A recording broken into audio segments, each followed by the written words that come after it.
இந்த வீடியோவில் நம்ம பார்க்க போகிறது வில்ட்ராக்ஸ்லேருந்து வந்திருக்கக்கூடிய vintage Z1 retro on camera flash. பழைய ரெட்ரோ விண்டேஜ் ஸ்டைலில் கேமரா மேலே போட்டு யூஸ் பண்ணக்கூடிய ஒரு ஃப்ளாஷ். இந்த சின்ன ஃப்ளாஷில் என்னென்ன இருக்குங்க தெளிவாக பார்ப்போம். Let's get start. Hey what's up guys, welcome back to Meer studio. நான் திருப்பி ராமகிருஷ்ணன். இந்த பாக்ஸை டைம் வேஸ்ட் பண்ணாமல் ஓப்பன் பண்ணி பார்ப்போம். இது ஓப்பன் பண்ணோம்னா உள்ள வில்ட்ராக்ஸோட வாரண்டி கார்டு ஒன்று இருக்குது. தென் அடுத்தது நம்மளோட ஃப்ளாஷ். இதோட சின்னதாக ஒரு டிஃப்யூசர் கொடுத்துருக்காங்க. ஒரு ஸ்லிப் ஆன் டிஃப்யூசர்னு சொல்லுவாங்க. இது மேலே மாட்டிக்க வேண்டியதான். ஒரு ரெட்ரோ ஸ்டைல் விண்டேஜ் ஃப்ளாஷ் இதுதான். எவ்வளோ சின்னதாக ஸ்லீக்காக இருக்குது பாருங்கள். இப்போ வர எல்லா ப்ராடக்ட்டுமே ரொம்ப சின்னதாக காம்பேக்டாக எவ்வளோ பவர்ஃபுல்லாக இருக்குதுன்னு தெரில. சிங்கிள் பின் கான்டாக்டோட உங்களுக்கு டயல், சுவிட்ச் on button, then test button அப்படின்னு சொல்லிட்டு இந்த சைடும் ஏகப்பட்ட விஷயங்கள் டைப் சியோட கொடுத்துருக்காங்க. வெறும் 116 கிராம் மட்டும் இருக்கக்கூடிய இந்த ஃப்ளாஷ் பில்டின் பேட்டரியோட வந்திருக்கு. ஸோ லித்தியம் அயன் பேட்டரி வந்து இதுக்குள்ளே இருக்குது. சரி, நீங்கள் AA பேட்டரி தான் போடணும், திறந்து போட்டுக்கிட்டு இருக்கணும் அப்படிங்க வேண்டிய அவசியம் கிடையாது. இதில் கொடுத்துருக்கிற இந்த டைப் சி போட்டு வச்சு நீங்கள் இந்த பேட்டரியை ஃபுல் சார்ஜ் பண்ணிக்கலாம். ஜஸ்ட் 50 நிமிஷம் போதும் ஃபுல்லாக சார்ஜ் ஆக. சார்ஜ் ஃபுல்லாக ஆயிடுச்சுன்னா நீங்கள் ஆல்மோஸ்ட் ஒரு 10,000 ஷாட்ஸ் நீங்கள் எடுக்க முடியும். 10,000 ஷாட்ஸ். இன்னும் சொல்லப்போனால் இது பாக்ஸ்லேருந்து எப்போ அங்கேருந்து சார்ஜ் ஆகி வந்துச்சுன்னே தெரில. இப்போ இவ்வளோ நாள் கிட்டத்தட்ட மோர் தென் 10 டேஸ் நம்ம கையில் இருக்குது. ஸோ இவ்வளோ நாள் வரைக்கும் இதை நான் சார்ஜ் பண்ணவே இல்லை.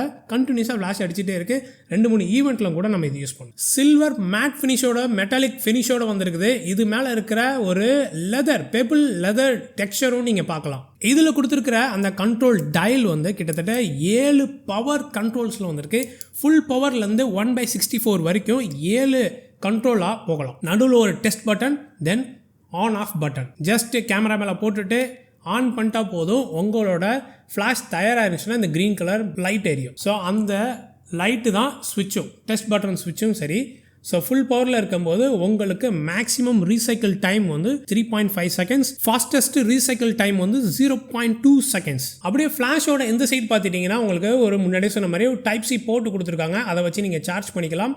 தென் ஒரு ஸ்லேவ் S1 அண்ட் S2ங்கிற பட்டனும் இருக்குது. ஸோ இதை நீங்கள் நடுவில் வச்சுட்டிங்கன்னா ஆஃப், இந்த சைடில் போனீங்கன்னா ஸ்லேவ் S1, அப்படியே இந்த சைடு வந்துட்டிங்கன்னா ஸ்லேவ் S2. இது வந்து ஆப்டிக்கல் ஸ்லேவாக யூஸ் பண்ணிக்கலாம்.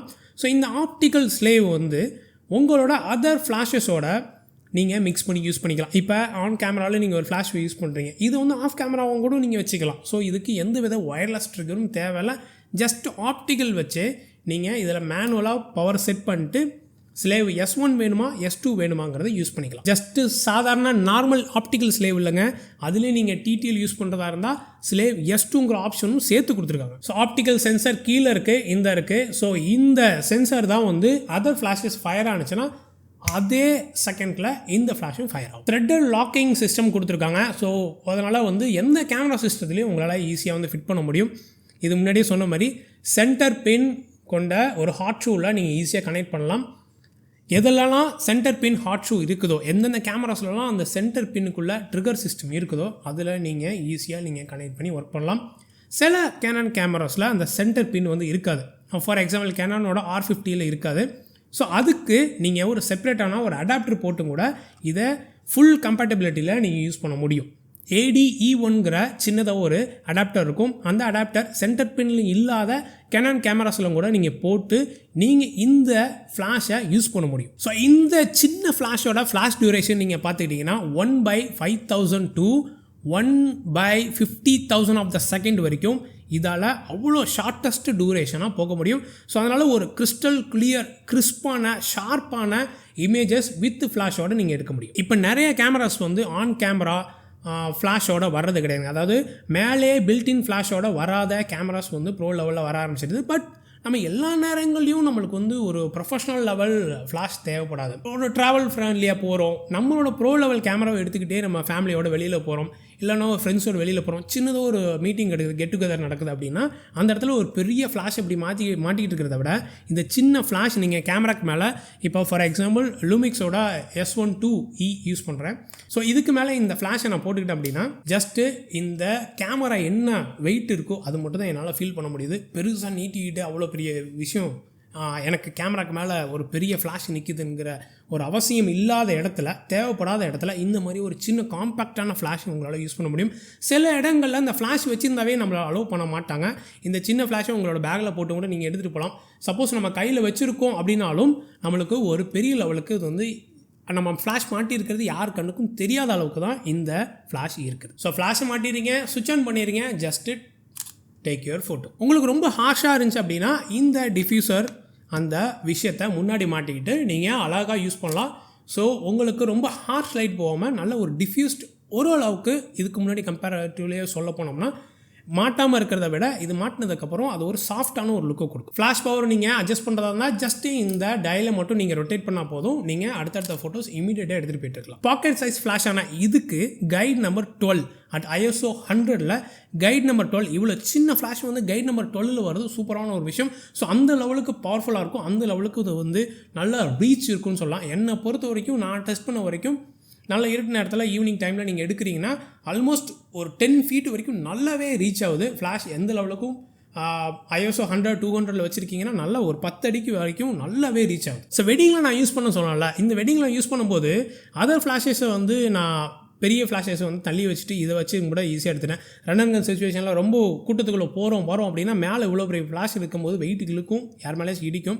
இப்படி சின்ன ஃப்ளாஷ் இருக்கும்போது பொண்ணு மாப்பிள்ளை வரும்போது ஈஸியாக வந்து இந்த சில ட்ரெடிஷ்னல்லாம் நம்ம செய்யும்போது ஈஸியாக கூட்டத்துக்குள்ளே வச்சு எடுக்கிறதுக்கு இது ரொம்ப இதாக இருக்குது. அது மட்டும் இல்லாமல் இந்த லென்ஸோட லைனோட டைரக்ஷனில் அந்த பேரலாக இருக்கிறதுனால எனக்கு வந்து ரொம்ப ஷேடோஸ் வந்து வராமல் டேரெக்டாக இருக்குது. சில இடங்களில் அந்த மாதிரி ஃபோட்டோஸ் எடுத்தால் தான் சில இடங்களில் நம்மளால் எடுக்கவே முடியும். பெரிய லெவலுக்கு கேமரா மேலே இவ்வளோ பெரிய ஃப்ளாஷ் வச்சுட்டோம்னா இதோட ஃப்ளாஷ் வந்து யார் மேலேயாச்சும் ஷோல்டர்லையோ இல்லை யார் மேலேயாச்சும் பட்டு அவங்களோட ஷேடோஸ் அங்கே வரும். பட் அது வந்து ரொம்ப கேமராக்கு பக்கத்தில் இருக்கிறதுனால எனக்கு ரொம்பவே ஈஸியாக இருந்துச்சு. பாக்ஸை ஓப்பன் பண்ணும்போது இது ரொம்ப சின்ன ரொம்ப சாதாரண விஷயம் தான் நினச்சேன். பட் அது யூஸ் பண்ண இதுலேயும் இந்த சின்ன விஷயத்துலையும் இவ்வளோ விஷயங்கள் இருக்குது அப்படின்னு நினைக்கிறேன். பட் Type-C கொடுத்துருக்கிறதுனால மேபி ஃப்யூச்சரில் ஃபர்ம்வேர் அப்டேட் கொடுக்கறதுக்கு அதர் கேமராஸோட அதை வந்து கம்பேட்டபிலிட்டியாக கொடுக்குறது அளவுக்கு இருக்கும். பட் என்னை பொறுத்த வரைக்கும் இதில் எந்த ஹை ஸ்பீட் சிங்கோ TTL மற்ற எந்த கான்ட்ராக்ட்ஸ் இல்லாதனால அந்த ஃபர்ம்வேர் அப்டேட் தேவைப்படாதுன்னு தான் நினைக்கிறேன். பட் இது வரைக்கும் எந்த மேனுவலையும் சொல்ல, இது ஜஸ்ட் ஃபார் சார்ஜிங் தான் சொல்லியிருக்காங்க. எந்த ஃபர்ம்வேர் அப்டேட் அந்த மாதிரி எதுக்கும் யூஸ் பண்ணுறது மாதிரி எதுவுமே சொல்லலை. பட் இந்த சின்ன ஃப்ளாஷ், இந்த மேனுவல் சின்ன பாக்கெட் சைஸ் ஃப்ளாஷ், அதுவும் பில்டின் பேட்டரியோடு கொடுத்துருக்கிற ஒரு விஷயம் அருமையான விஷயம். ஸோ போயிட்டுருக்கோம் ஒரு 10,000 ஃப்ளாஷ் என்னால் எடுக்க முடியும் அப்படின்னா தாராளமாக என்னோட ஈவெண்ட்டை 1 இல்லை 2-3 ஈவெண்ட்டை கூட ஒன்றா முடிச்சுட்டு வந்துடும் ஃபுல் சார்ஜை வச்சு. ஸோ இந்த ஃப்ளாஷோட அந்த கவரேஜ் இருக்குல்ல, வைட் ஆங்கிள் வந்து எவ்வளோ அப்படின்னு பார்த்தோம்னா 28 mm வைட் ஆங்கிளில் எடுக்கக்கூடிய ஒரு விஷயம். 28 mm வைடாக எந்த லெவலுக்கு கவரேஜ் கொடுக்குமோ அந்த லெவலுக்கு இந்த சின்ன ஃப்ளாஷ் கொடுக்கும். வில்ட்ராக்ஸோட விண்டேஜ் Z1 ஃப்ளாஷை பற்றி தெரிஞ்சுக்கணும், இதோட ப்ரைஸை பற்றி தெரிஞ்சுக்கணும், எங்கே வாங்கலாம் அப்படிங்கிற விஷயம் எல்லாத்தையும் கீழே லிங்க் டிஸ்கிரிப்ஷனில் கொடுத்துருக்கேன், பார்த்து தெரிஞ்சு. ஸோ இந்த வீடியோ பிடிச்சிருந்துச்சுன்னா லைக் பண்ண தட்டி விடுங்க, சப்போர்ட் பண்ண நினச்சிங்கன்னா சப்ஸ்கிரைப் பண்ணுங்கள். இந்த மாதிரி இன்னொரு இன்ஃபர்மேட்டிவ் வீடியோவில் உங்களை சந்திக்கிறேன். இது mirror studio. We create a bond with you. Bye bye.